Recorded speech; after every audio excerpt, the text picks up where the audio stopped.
This editorial is what I call a letter to Sammy Flex. All right?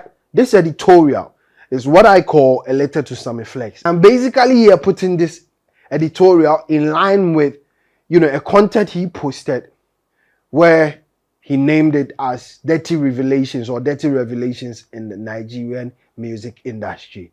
That of, Eedris AbdulKareem and then Charlie Boys, Bruhaha.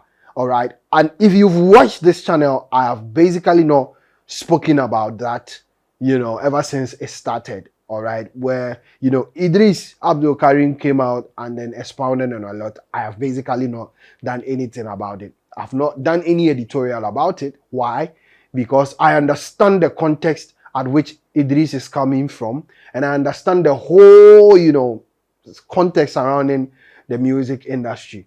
But for my senior bro, Sammy Flex, to pick on it, have an editorial about it, and compare it to the Ghana music industry, and then also compare it to Shatta fight for the Ghana music industry, that is where I have a problem. That is where it has generated a problem for me.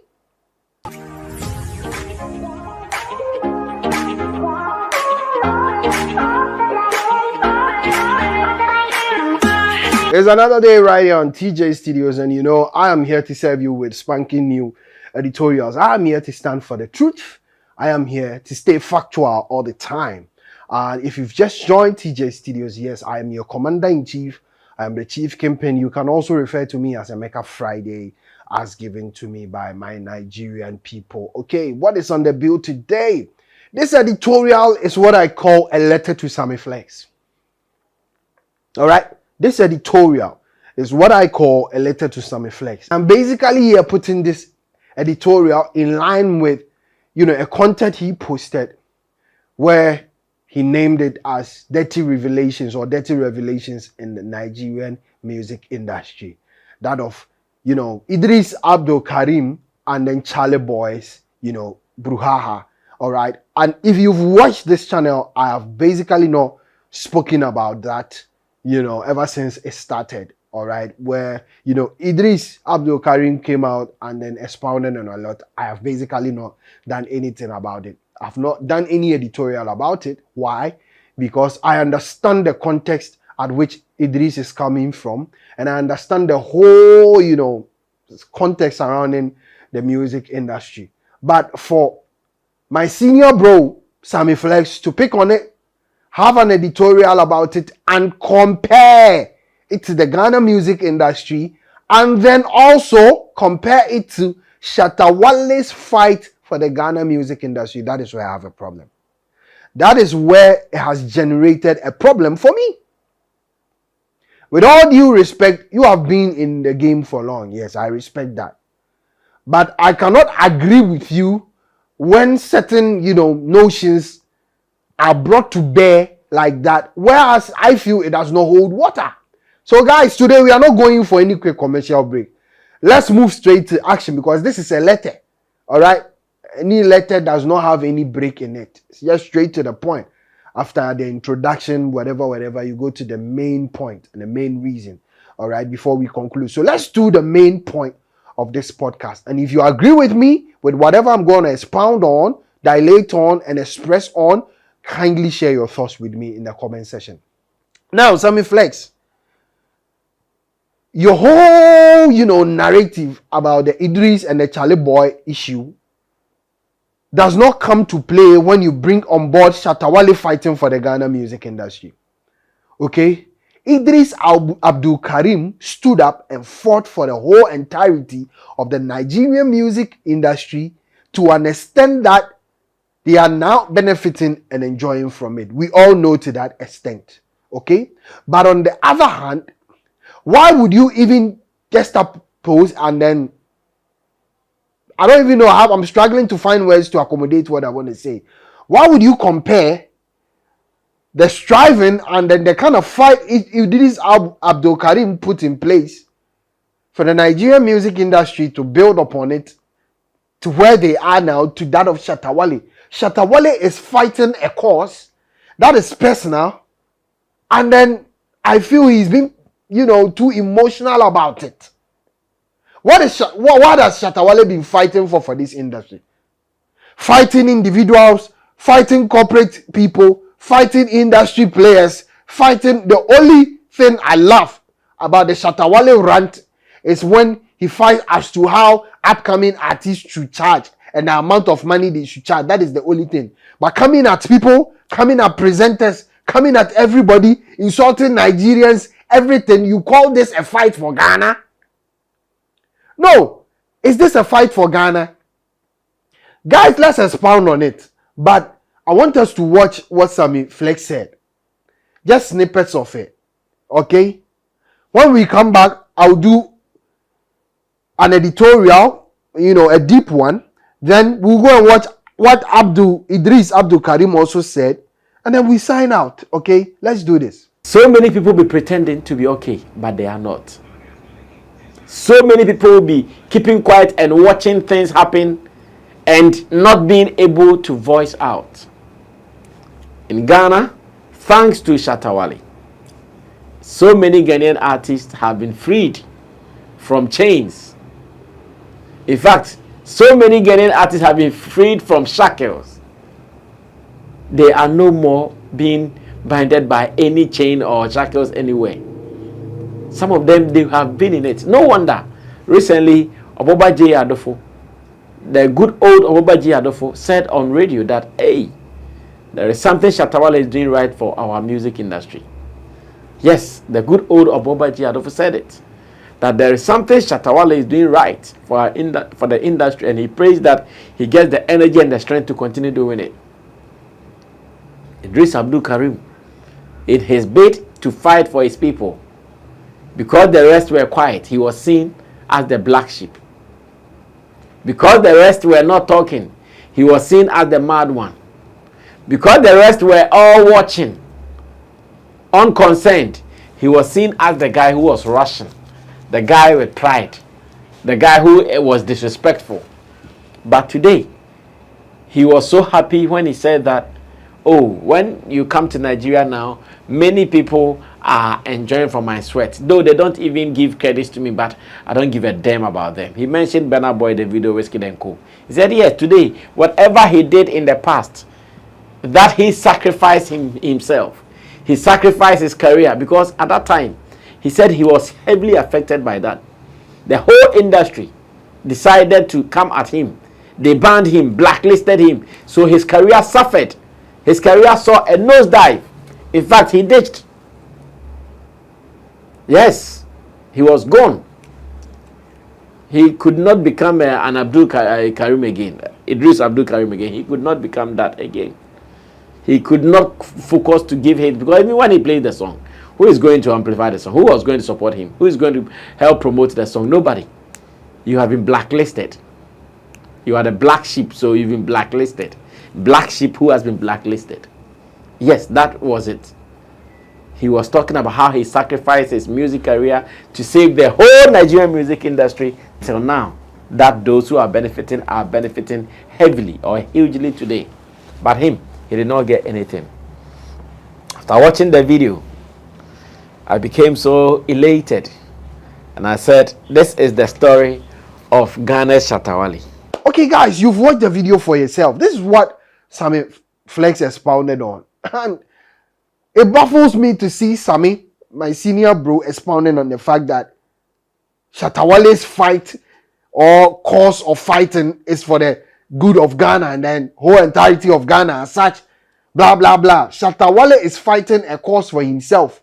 Now, what somebody who would go to an interview, drag all his colleagues, insult every artist, calls their whatever they are doing work, tell them that he's been calling them for business, settings and ideas, and they've not heeded to it, or they've not basically paid heed to it. So basically, these people, they don't have common sense. Me, I'm a big man. It's always about Shatta Wale. Shatta Wale always get the biggest sense. Shatta Wale always knows the leeway. Shatta Wale is a big gun. Me, I have been in this industry for all these years. All these people wait and they'll be my kiddies. What would he stand to achieve? Your artist is yet to release a hit song, a banger of a song. I know I have done a video about Real Life. Yes, it's a nice song, but it's not a hit of a song. We are waiting for a feature between himself and then Techno to see how it will spring up Shatta again. You are here talking about Nigeria comparing Eedris AbdulKareem and then blah blah blah fight as the same way, or the Shatta being the only Ghanaian who has been loud and fighting for a good cause. Let me tell you once again, Eedris AbdulKareem can decide to vex his frustration at then, all right, and then now, all right, because he's seeing the toil of his sweat out there and whatever he stood for out there. Okay, now one thing I will tell my Ghanaian people is that do not take Nigerians for granted. It's all love. This, Eedris AbdulKareem Bruhaha will come as a leeway to even strengthen, the Niger music industry. And you will find out that very soon he has reconciled with all these artists, with Burna Boy, all for the love of the Nigerian music industry, which will even enable it to thrive a lot more further. Nigerians are like cousins. Nigerians are like married materials. It's like you coming in between a fight which has occurred between two couples. You are going to be a third person in the long run.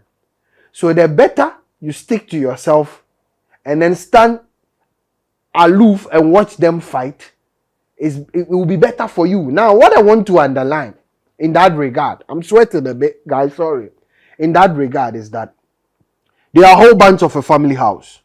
They know when to disagree and then when to come to the table, settle their differences, and then move on as one common industry.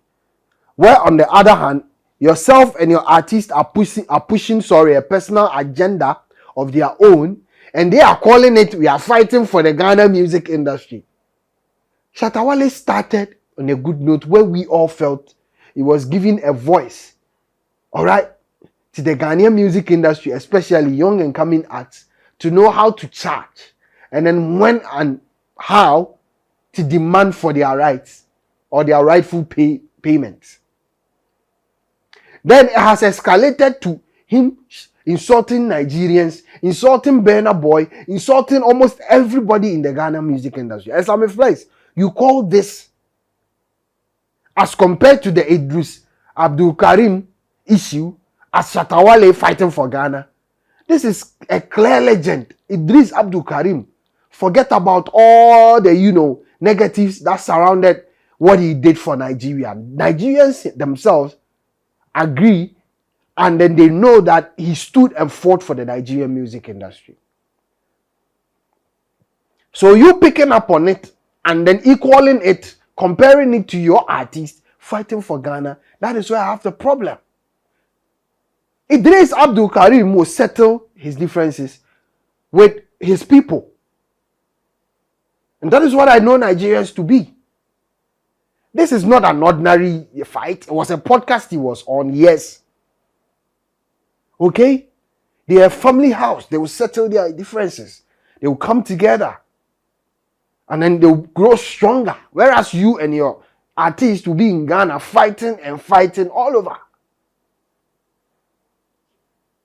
Let's watch snippets of the Eedris AbdulKareem, whole thing. And then when we come back, I will sign out of this editorial.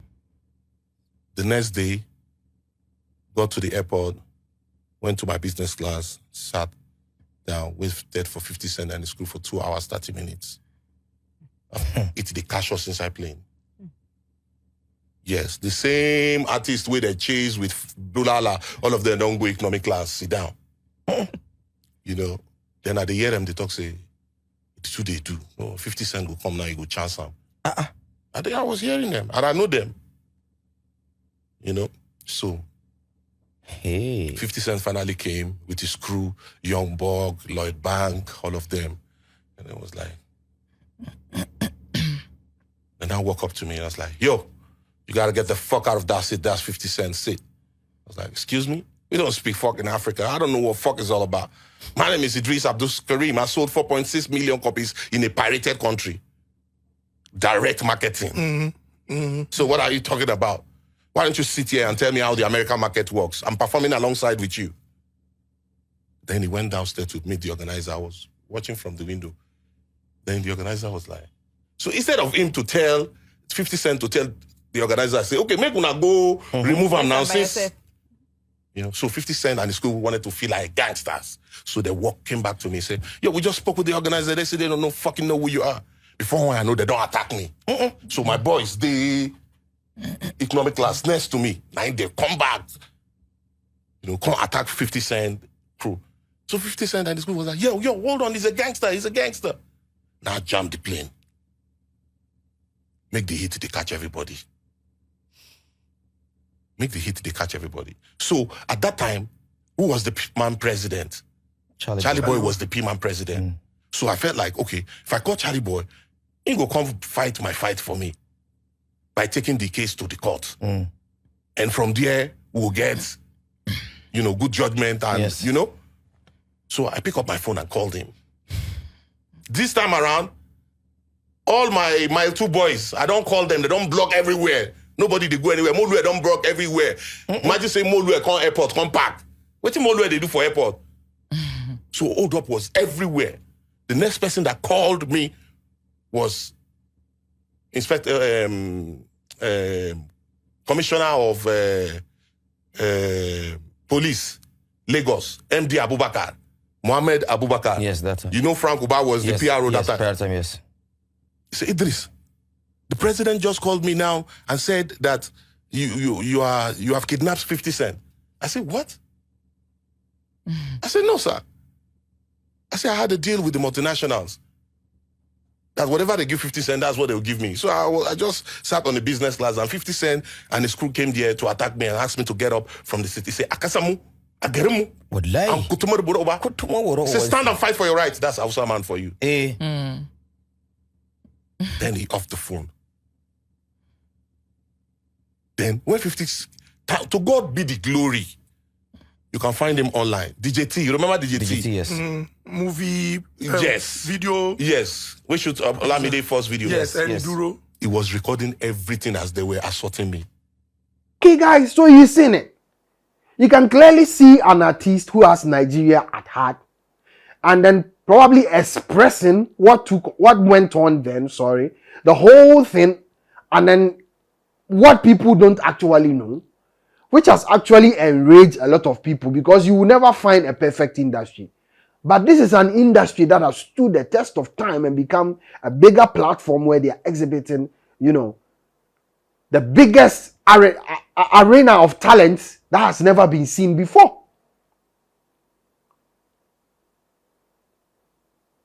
Sammy Flex, this is a letter to you. You could have picked the Eedris AbdulKareem Bruhaha, express your opinion on it, but to bring in Shatta Wale and compare Shatta Wale's fight, Charlie, is neither here nor there. And one thing I want to tell you about this Eedris AbdulKareem podcast, where you are not getting it, is understand him from where he's coming from. All right, this is an issue that has brought about building a foundation for the Nigerian music industry. It's all over. That is why I don't want to go into details. We just want snippets of it. All right, so leave him be. Let him be. Now, the whole context of what Eedris AbdulKareem has expounded on, yes, automatically will hit a lot of people, but will come again to bond up the Nigerian music industry together again. So leave them. They are family. They know when to settle disputes and then move on as one people. Leave them alone and concentrate on your own. Your own is not going nowhere. Your own has been a stagnant water without an overflow. Look at it from that context and leave them alone. I still don't understand why we are not getting Nigerians. I sometimes I feel, I don't know whether I'm in a different world or I'm a ghost or I'm the only one understanding, you know, the mindset of Nigerians. Lovely people to be with. People who may not have seen you before, but express love and admiration for you. People who have been of support to a lot of our artists, which I have spoken about on this channel. I don't even need to go on with it. We are still throwing shots at them. Why? Because I think, yes, because we feel it's not us. It is not us. So, the usual norm. Let's throw in the shades. And the funny thing is, this was not the motive and the whole atmosphere in the past. In the past, there was this bond. I don't know why of late, this current generation, we are taking it to a different level. That is why I'm saying sometimes I feel like I'm a ghost. I feel like, am I the only one who look at Nigerians and I'm like, whoa, these people are, like-minded people. They are serious. They know what they are doing. And then people will just throw in different shots. Nathaniel Bassi will come to Ghana, admonish us to do something that will help us.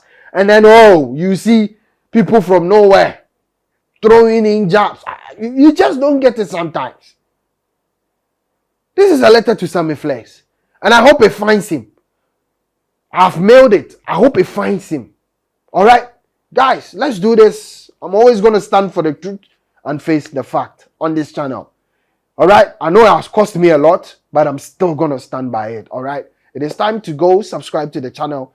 The one thing I want you to do is share your thoughts with me, because a lot of your thoughts, your comments, guides me in my next or in my podcast, in my subsequent podcast. All right, it helps me to put things together, and it helps me to also address and then give response to whatever that is out there in the media domain. All right, my name has always been TJY. It is time to go. All right, let's hope this letter finds Sammy Flex wherever he is. It's a letter to him. All right, I salute you guys and peace out.